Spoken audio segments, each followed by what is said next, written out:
I have seen the lights. The light is bright. No, it's just my studio lights. Nonetheless, I've seen the light of what happens to a person when they've been off the road. Tonight, how do we get over downtime and get ready to get back on the road again? I think every state government out there has it in for trucks. It's estimated that we spend on average about 1 to 2 hours every day just finding a place to park at night. Welcome to America's most unique live show. From our Truckin City mobile studio, giving you a voice in the Truth in Broadcasting Network. Run by the man who's not afraid of standing up. So trust me when I tell you, time off, don't be afraid to ask for it. The El Rushbo of Truckin News. Deviator.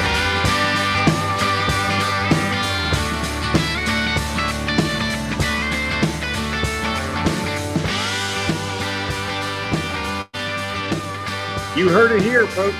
We are of Truckin News. That is to say, when I'm on my news channel, but today we're broadcasting live on That's Truckin.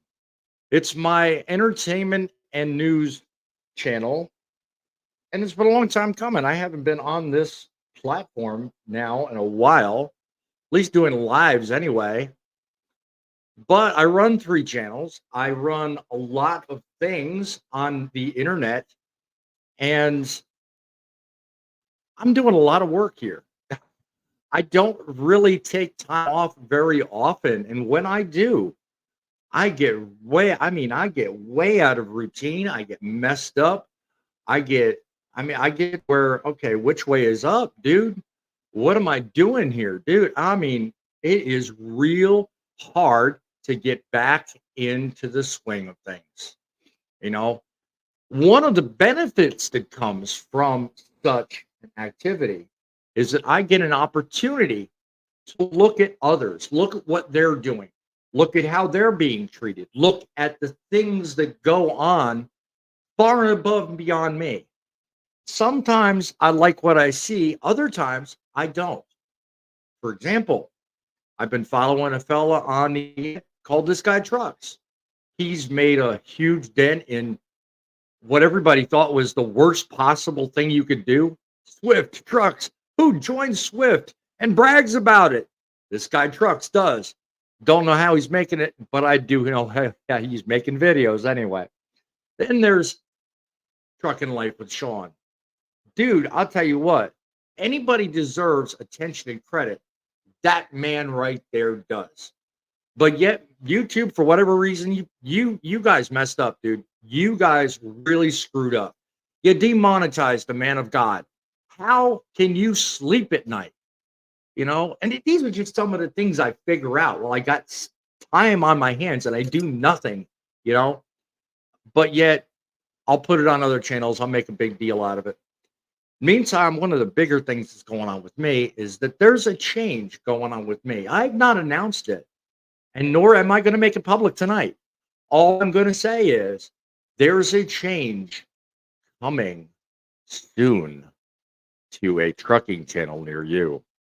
And boy, I'll tell you what, it's going to be entertaining. It's going to be educational, and you're going to like it. So keep tuned in to That's Truckin' and World of Truckin' to find out more. Meantime, when we talk about time off, I'm in the middle of it right now. I've got about 3 or 4 more days. I'm waiting on a changeover. I'm waiting on certain things to happen. And I'm watching, as I said earlier, others around me. And rather than pick on them, I'm going to help them. I'm going to make life better for them. I'm going to make you aware of what's going on with them. So who better than to bring your day down, hypothetically speaking, than the grumpy old trucker himself?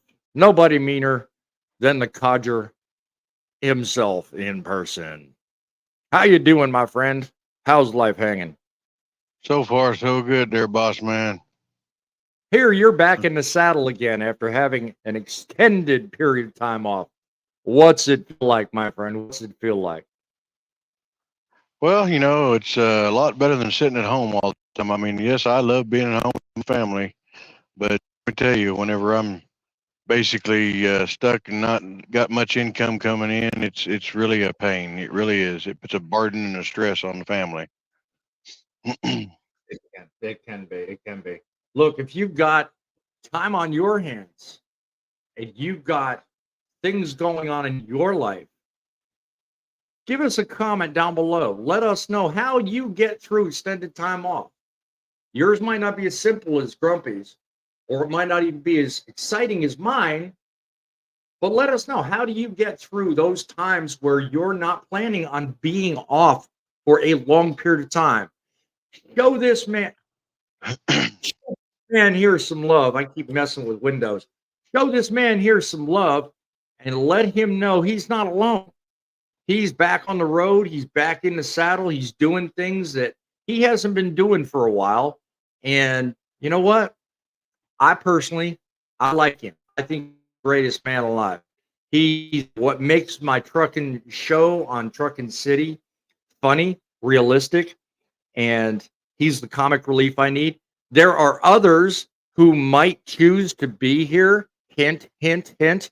Don't know if they will show, but if you're not, put a comment down. Show this man some love. And if you don't put a comment, do me a favor. Go down to his show. Go down in the description below. Go down below. Hit the link for his channel, the Grumpy Old Truckers, on YouTube. Become a subscriber. You'll be well entertained by some of the videos he has.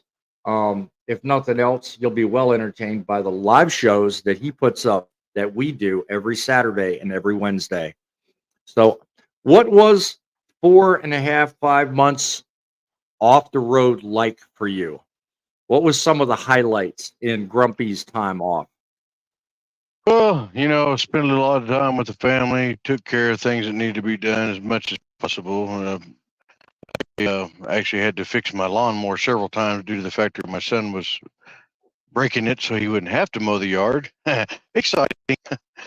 But, I was more than happy to be going back to work so I could get some money going so I can get some more stuff taken care of. It's just more exciting being working than it is being stuck at home all the time. Yeah.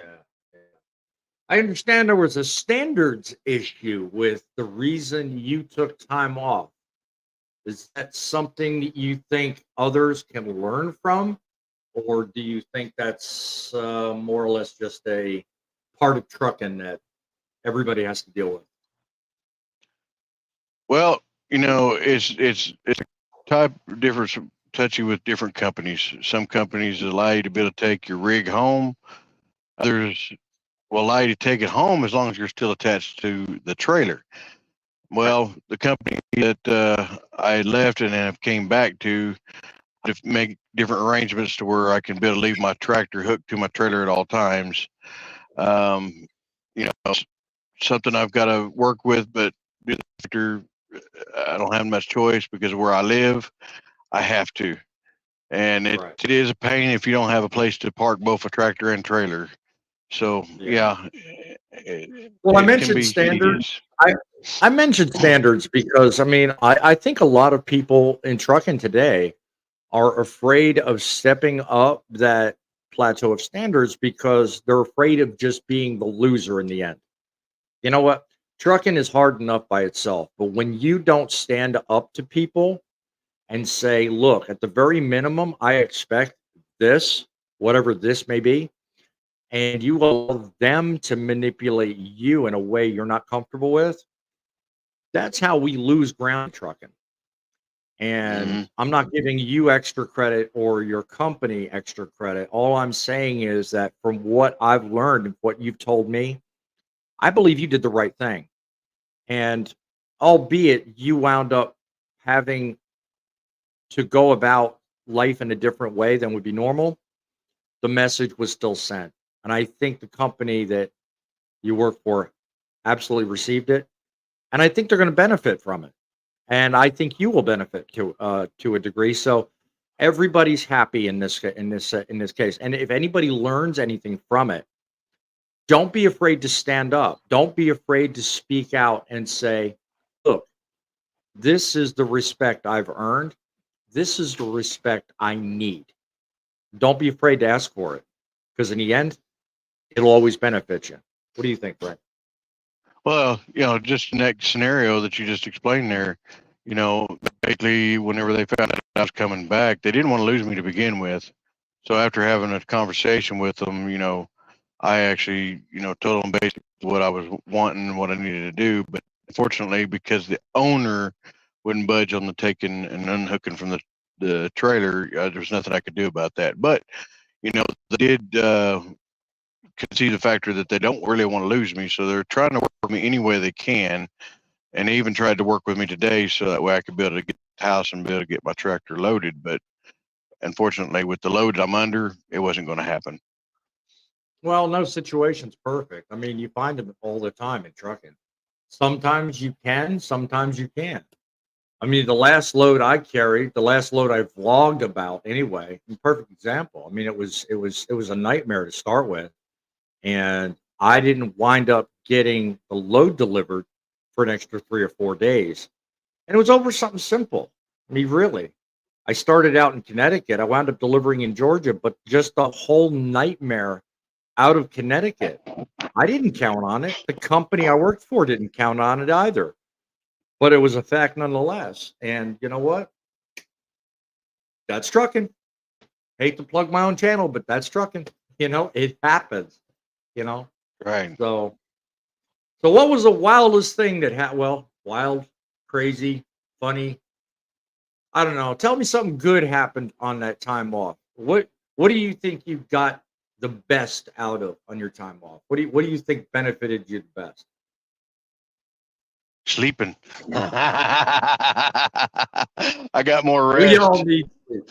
We all need sleep. Of course, there were nights that I was hanging out with my friends, and I'd go through several cups of coffee. But hey, it was fun. Yeah.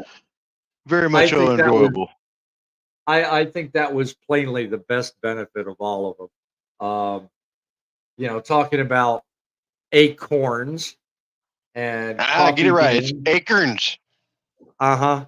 Yeah, you want to tell everybody the story behind acorns?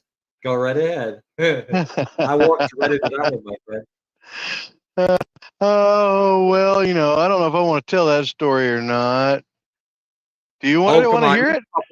You can come up with a family friendly version. Come on, it's entertainment. Well, it's family friendly anyhow. But okay, all right. You talked me into it. All right, back whenever the Grumpy was a real young feller, I was probably maybe 8, 9 years old. It was me, my mother, God rest her soul, she's resting in peace. But it was me, mother, and her good friend. We were out on the creek bank down here in Oklahoma. And the fish weren't biting that day. So me and my mother kind of give up, and we were little farting around on the banks. And, my mother comes across these big old acorns. And she picks one up, and she's talking, and she says, Jesus, look at the size of these acorns. And my mom's friend says, yeah, you ought to see the size of the squirrels that carry them. And my mother looked at it, she goes, are they really that big? And we just rolled on the creek bank because it was so hilarious. Whenever you had to have been there that day, it was so hilarious. I would have been twice as amazed if your mother actually thought there were squirrels that huge. That's the whole idea. She really thought they were. Whenever her friend told her that, you got to see the size of the squirrels that carry them. Wow. I to this day, and I've known you a while, Frank, I to this day cannot get over the fact that you call them acorns. Acorns. For my entire life, I've heard them called acorns. And you are the only person I've ever heard call them acorns. Us Okies have our wording down here, just like piddle fart and whatnot shelves. I mean, we've got all our wonderful keywords. Yeah, if driving with John were here, he'd be all over you about whatnot shelf. Yeah, sure would be nice if he just would pop in all of a sudden. That would be I awesome. don't think I don't think he will. He's with his family. Let him Yeah, be. You had your chance, he gets his too. So yeah, um, that's true. you know, but I mean, hey, look, at the end of the day, the best thing you can get is relaxed with time off. Do you think you That's got that right. much? Do you think you got that much?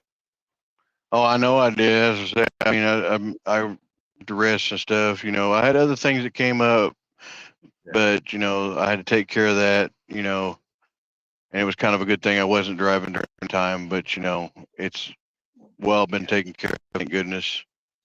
Yeah. Like I said at the start of the show, go down in the comments section, um, a description of this show. Look up Grumpy Old Trucker's YouTube channel. Show him some love. Go down there, become a subscriber. I mean, I don't know that any one YouTuber has a quote routine, but this man right here is about as close to routine as he can try to be to build his channel, put up videos, entertain you, and at least give you an idea what trucking's like. He's currently at around 62, I think, subscribers. Yeah, Is that yeah. So let's give him some more to work for. Let's build that number up higher than 62, and let's show him the love he deserves. He's a man of good heart and good faith, and let's help him out.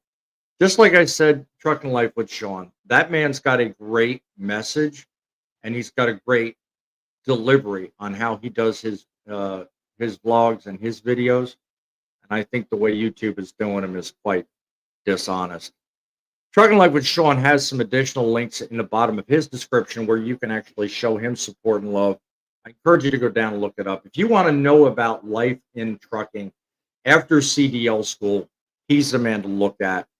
I don't normally come up here and talk about things other than my own channel, but as I started this out, I've had time off here in the last week, and I've had too much time off to see things I don't like, and I'm going to call it out. And that's what this channel does.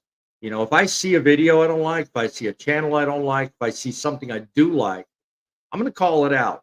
That's where this channel, I think, is going to probably gain its future hold from because I don't like boring you in the audience with details you just can't relate to. If you want to know about trucking, you want to know about other trucking channels. You want to know about trucking channels? Yeah, right there is a perfect example. He's all about humor. So, I mean, if you want to know about trucking channels, this is the place to go. But yeah, we're talking good stuff tonight. Vacations, downtime. I've said in a while, a couple of videos actually on World Trucking. Don't be afraid to ask for downtime. Don't be afraid to ask for the needed, necessary stress relief. One of the things about this fella here is that he ran into a couple of health issues, and I don't know if he wants to make it public. If he don't, that's fine. But he was pretty much not, I don't want to say forced, but he was basically required to take some time off to basically straighten out his health. And had he not done it, he wouldn't be here talking to us today. So not everybody runs into that circumstance, but it just goes to prove my point.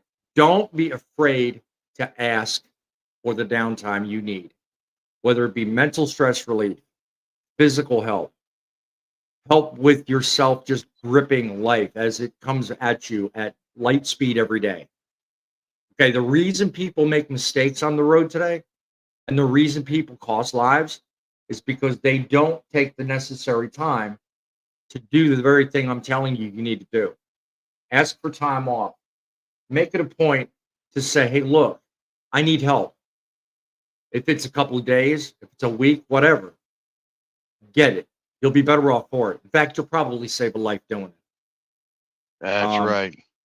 you got something to add to that, Grumpy? I basically what you're saying right there. Don't be afraid to take and ask for time off. I mean, most companies usually for every 7 days you're out, you get 1 day off anyhow.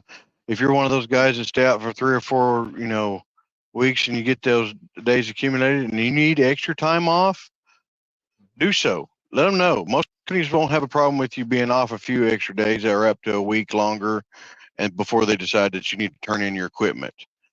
Yeah. And then if you have to take longer, feel free to turn equipment back in, because if you turn it back in, you have a chance to go back to them, because if you abandon it, then it goes on your DAC, and that's the end of your trucking career, more or less.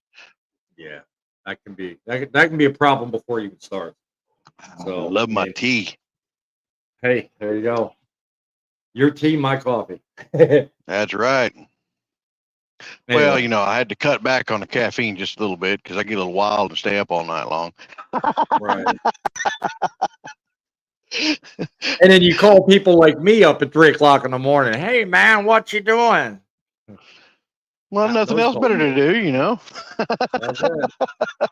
Lucky for you, I was in the truck. I'm like, fixing to wake up in a couple hours.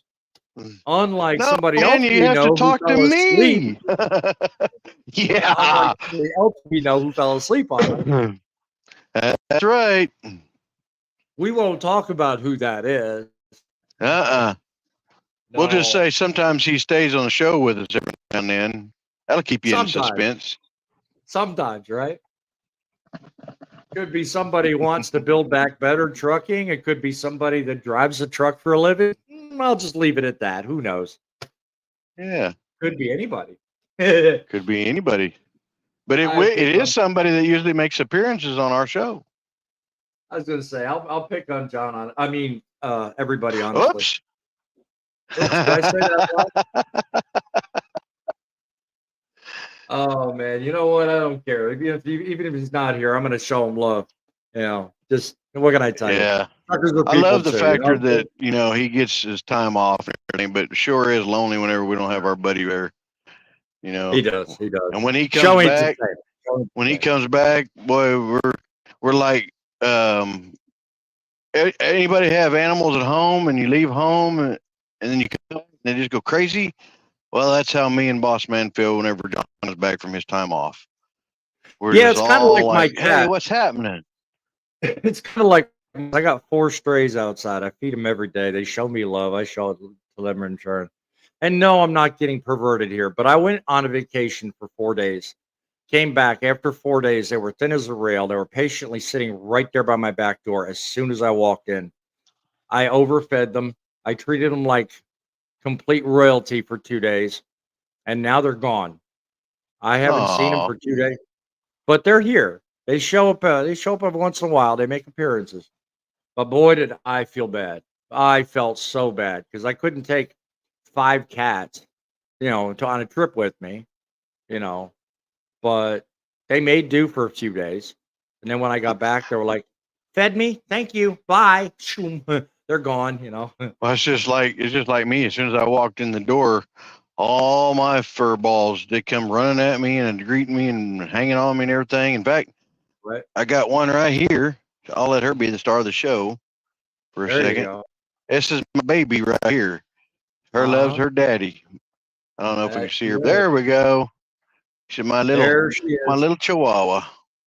Yeah. What's her name? Chihuahua and Princess. That's Princess. This is my princess. Wow. Yeah. Gotta love a little princess. Yeah. But she's got to be right up Daddy's hind end right here. She thinks she's got to be right beside me. Yeah. Oh, now she wants me to hold her again. Yeah. I started something. Exactly. They won't let you forget it either. So when it comes to advice to drivers, young, old, new, whatever, when it comes to handling vacation and downtime, what's the one thing that, in your perspective anyway, from all the experience you have, you think would be best told, the best secret anyway, best told to those out there watching the show? What would be your one piece of advice? I'd say basically, make sure if you're going to have to take downtime, have a financial crutch, have some money built up, take time with that, and make sure that you use your money wisely while you're off. Because if you don't, then you're pretty much going to starve yourself to death. And hopefully you don't have no family, because that it becomes a big issue. So that's my best suggestion on that. Mm-hmm. Yeah. I mean, at the end of the day, if you don't get the time off, if you're not able to save, which in today's economy is very hard to do, um, it's going to turn on you. You're going to find if you don't save, if you don't plan, if you don't at least even yourself out, life's going to even you out. It's going to catch up to you. Yes. Because I'll tell you, having worked for 2 mega carriers prior to what I do now, that almost happened to me twice. One from a perspective of almost losing my crap. Now that's putting it mildly because there's probably children watching. And the other one just by judgment's sake. If you don't get the time off, your ability to make sound and logical judgments becomes tainted by the monotony of what you do every day. It does. And I found that out working for Warner because they were all about numbers. They were all about routine. They were all about let's get the job done. The last thing they were thinking about was my home time. Okay. Comment below if you've ever run into a situation where working for a mega carrier, you found it easy to get home. Never happens. You're a number. They don't factor you into their equation. All they look at is the freight you need to carry. So getting home time, you're fighting forces. Yeah, I can't even begin to tell you what those forces are, but you're just fighting forces and you're working upstream. You're like that carp trying to get upstream to reduce. Just never happens, especially if it's a rapid you're hiking. So yours is well sounded and well placed. I can say my advice is a regular routine is the best thing. Not only with what he said about saving your money, but a regular routine will help because every time you get into a routine and at least you have it to where it's predictable on your behalf, it's easy to break. It's easy to look at those times when, okay, maybe I'm making mistakes now that I didn't used to make. Maybe it's time I do take a vacation or take that interrupt or that pattern break and get that time off. It's a lot easier to do if you've got a routine. If you're all over the map and you don't know when your 34s are coming up, you don't know when your next 10-hour break's coming up, if you can't predict your routine, it's real hard to get that in, and it's real hard and real difficult to make that happen a lot easier. So overall, old man, how does it feel to be back in the saddle and run high again? Get out on me. What'd you say, boss man? I said, how does it feel to be back in the saddle and riding high again? Oh, it feels great to me. I mean, I got back in there. It's just like, the old saying is, you never forget how to ride a horse, and you never forget how to ride a bicycle. I never forgot how to drive a truck, This is very true. Yeah, very hard to forget how to do something you start. I can't tell if the music's playing. I can't hear it. I started. I can. You can hear it? Yeah, I can hear it. There it is. It finally started. All right. My technology's messing with me. I can't go through a single show without a technical problem. I thought I was perfect. Guess they fooled me, huh? Yeah, I guess so. Well, my friends, at the end of the day, whether technology's perfect, whether you live or die, it is a dependency that you get time off, that you get a vacation, and that you live to see another day. So until the next time we go live talking about the good, the bad, and the ugly in trucking, realize there's one thing that remains true. It's the trucks that make the deliveries. It's you that make the difference. Remember, without trucks, you get it yourself. Till next time, keep it rolling.